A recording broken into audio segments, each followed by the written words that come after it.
আচ্ছা, আমরা log in করার পরে ফাইল ম্যানেজারে ক্লিক করলাম। সেখান থেকে পাবলিক HTML এ যাব আমরা। এখান থেকে যে কন্টেন্ট আছে WP কন্টেন্ট, এই WP কন্টেন্ট থেকে এই যে এইখানে আছে AI 1 উইং। এখানে দেখেন এই 1 2 3 4টা যন্ত্র, এগুলো সব ফেলে দিতে হবে। অর্থাৎ এগুলো সব ডাউন করার পরে ফেলে দিতে হবে। এগুলো সব দেখেন 1 GB করে অনেক জায়গায় যায় খ্যান হয়েছে, এগুলা কোনো প্রয়োজন নেই। অলরেডি আমাদের ডাউন করা হয়েছে, তো আমরা এগুলো ডিলিট করে দেবো। ডিলিট করার পরে এখানে যদি ক্লিক করি তাহলে এগুলো থেকে যাবে। আবারও যদি আপনি চান আবার ব্যাক করতে পারবেন। আর যদি এখানে স্কিপ করে দেন তাহলে আর এটা আসবে না, এটা একেবারে লাইফ টাইমের জন্য ডিলিট হয়ে যাবে। ওকে, তো আমরা স্কিপ করি।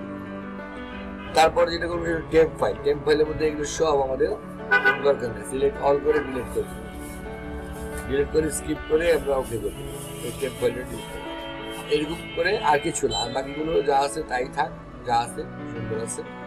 এবং আপনাদের একটা কাজ করতে হবে, যদি আপনারা মনে করেন যে ম্যানুয়ালি কিছু ডাউনলোড করতে চান, ম্যানুয়ালি আমরা যেটা করেছিলাম এর আগে সেটা হলো মাইগ্রেশন করেছিলাম, অল ইন ওয়ান, মানে একবারে মাইগ্রেশনের মাধ্যমে যায়। কখনো মাইগ্রেশন অনেক সময় একটু ঝামেলা করে, তারপর আমরা ম্যানুয়ালি রাখার চেষ্টা করি। সিলেক্ট অল দিয়ে আপনি এই থেকে জিপ ফাইল করবেন, আপনি এই যে কম্প্রেস করে নেবেন। কম্প্রেস করার পরে এই যে জিপ লেখা আছে, জিপ ফাইলটাকে নাম দিয়ে দিবেন। এখানে নাম দিয়ে দিলাম আমি আজকের তারিখ দিয়ে দিই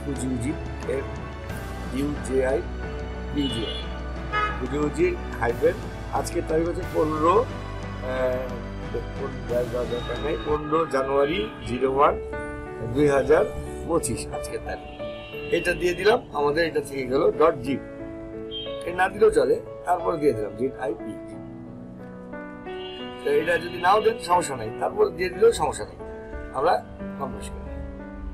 এখন এটা কম্প্রেস হয়ে যাবে, হয়ে গেলে ওইটাকে ডাউন করে রাখবেন 1 নম্বর। তারপরে এটার একটা ডেটাবেস আছে, এই ডেটাবেসটা আপনি PHPMyAdmin থেকে ওইটাকে ডাউন করে রাখবেন। রাখলে কি হবে, এই দুইটা জিনিস আপনি পরবর্তীতে আবার নতুন করে রিপোস্ট করতে পারবেন বা ইনস্টল করতে পারবেন নতুন করে, যদি কোনো সমস্যা সৃষ্টি করে। এই যে ব্যাপার, এই বিষয়টাই আমি আলোচনা করতে চাইছিলাম। তো যাই হোক, এটা কম্প্রেস হচ্ছে। কম্প্রেস হওয়ার পর এখানে প্রায় 1 GB পর্যন্ত জায়গা নিয়েছে। তো আমরা কম্প্রেস করে ফেললাম। কম্প্রেস করে আমরা এটাকে ক্লোজ করে দিই। দেখা যাচ্ছে যে এই যে কম্প্রেস হয়েছে, এখানে 1 GB কে বানাইলো কত দেখেন 489। সো অর্ধেক হয়ে গেছে। এটাকে আপনি ডাউন করে ফেলেন, ডাউন। এটা ব্যাকআপ রেখে দিচ্ছি ডাউন। আমার এখানে লাগবে 1 মিনিট, কারণ আমার এখানে নেটের স্পিড মোটামুটি খারাপ না, ভালোই আছে। তো যাই হোক, আমরা এখন এটাকে আমরা ডাউন করলাম। এবার আমরা যাব হলো যে কাজটা করব, দ্বিতীয় কাজ। এই দুইটা কাজ করতে হয় মূলত, এটা ব্যাকআপের জন্য দুটো কাজ করতে হয়। এছাড়াও ব্যাকআপ আছে, অসুবিধা নেই। হোস্টিং সার্ভারের কাছে একটা ব্যাকআপ থাকে, সেটা ফাইনালি আর কি। সেটা না করে আমরা এটা আপাতত নর্মালি এটা করলাম। একেবারে বিপদে পড়লে আমরা সার্ভারকে জানালে সার্ভারটা ডেট অনুযায়ী ব্যাকআপটা আমাদেরকে দিয়ে দিবে। তারপর আমরা আমাদের মতো করে একটা ব্যাকআপ রাখার চেষ্টা করব সবসময়। এবার আমরা ব্যাকে চলে গেলাম। ব্যাক থেকে আমরা যেখানে করবো PHP, যে দেখা যাচ্ছে যে PHPMyAdmin, এখানে ক্লিক করব।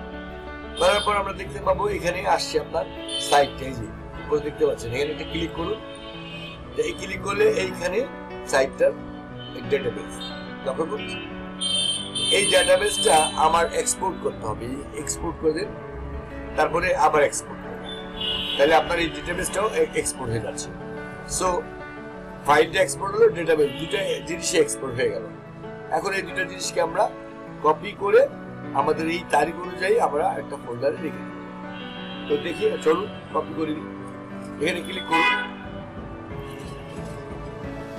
এখানে ক্লিক করলে আমরা এই দুটো ফাইল পাচ্ছি, একটা আর একটা। এই দুটো ফাইল আমরা পেলাম। আমরা এখান থেকে কাট করে দেবো, এখানে পেস্ট করে। সো তো এইটুকুই আজকের মতো যা জানালাম। ব্যাকআপ হয়ে গেলে আপনি আরেকটা কাজ করবেন। ব্যাকআপ যখন হয়ে যাবে, আপনাকে কাজ শেষ হয়ে যাবে, তখন আপনি জিপ ফাইলটা আপনাকে ফেলে দেবেন। এই যে জিপ ফাইলটাকে আর দরকার নেই এটাকে আমার, কারণ এই জায়গা তো নষ্ট হচ্ছে। এটাকে ডিলিট করে দেবেন, এই যে এখানে চাপ দিয়ে পার্মানেন্টলি ডিলিট আমাদের ফাইলটা থেকে লক্ষ্য করবেন অন্য কোনো ফাইল যেন ডিলিট না হয় একটু খেয়াল রাখবেন।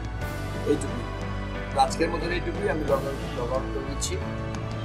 তো ধন্যবাদ, ভালো থাকবেন।